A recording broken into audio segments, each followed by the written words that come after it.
Yun! Annyeonghaseyo! This is Joshua, Koreanong nagtuturo po ng Korean sa Tagalog.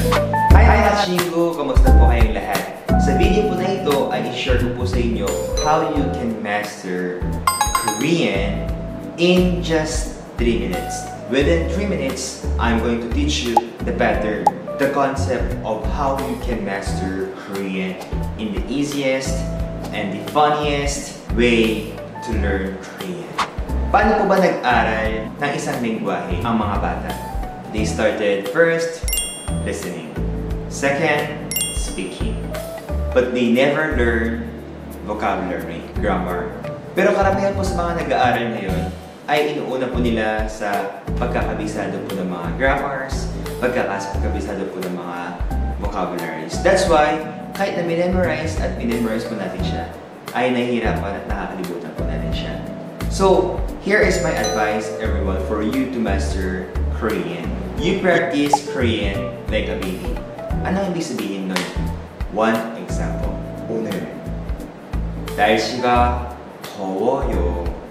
오늘 밥을 못 먹었어요. 그래서 배고파요. Just try to listen. For sure, there are some words, sentences that you can understand. Am I right? In Korean, it's very easy to learn Korean like a baby. Just try to understand, listen, and you can understand kung ano po ba yung gusto nilang sabihin. Halimbawa,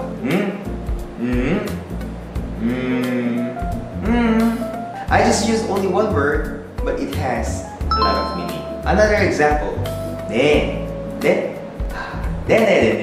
I just only use one word, but it has a lot of meaning. My point here is, when we learn like a baby, we practice not memorizing, but we practice repeating the word, what we listen, and we speak it. So mga chingu, sa lahat po ng mga gusto mag-aral, here, we are going to launch the newest free Korean class with Joshua Cho.